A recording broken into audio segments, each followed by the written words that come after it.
So தமிழ்ல பாத்தீங்கன்னா விஷ்ணு விஷால் நடிப்புல ஒரு மர்டர் மிஸ்ட்ரி த்ரில்லர் படமாக எடுக்கப்பட்ட ஆரியன் அப்படின்ற படத்தை இப்போ டேட்ஸ்ல ரிலீஸ் பண்ணியிருக்காங்க.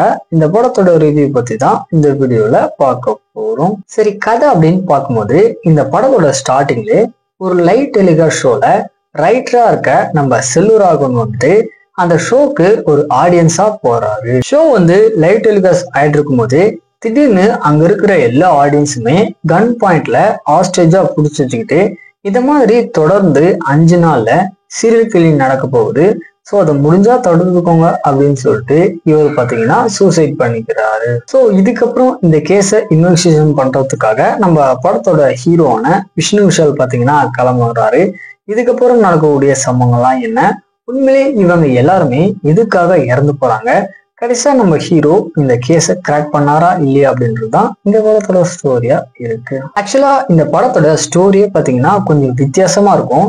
ஏன்னா ஒரு கதையில சீரியல் கில்லர் பிடிச்சோம் அப்படின்னா அந்த கேஸ் க்ளோஸ் ஆயிடும். ஆனா இந்த படத்துல பாத்தீங்கன்னா சீரியல் கில்லரே இறந்து போயிருப்பான்.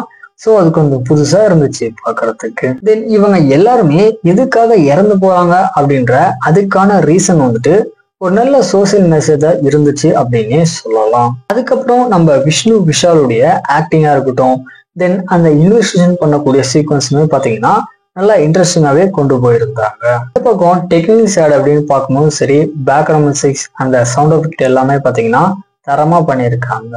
பட் இருந்தாலுமே இந்த படத்துடைய ஒரே நெகட்டிவ்ஸ் என்ன அப்படின்னா, ஒரு சில சீன்லாம் நம்மளாலே ஈஸியா ப்ரிடிக்ட் பண்ண முடியுது. பட் இருந்தாலுமே அது இந்த படத்துடைய ஸ்கிரீன் பிளே அந்த அளவுக்கு எஃபெக்ட் பண்ணல. ஸோ ஃபைனலா இந்த படம் பாத்தீங்கன்னா கண்டிப்பா ஒன் டைம் ட்ரை பண்ணி பார்க்க வேண்டிய ஒரு தரமான படம் தான். தியேட்டர்ஸ்ல போயிட்டு என்ஜாய் பண்ணுங்க.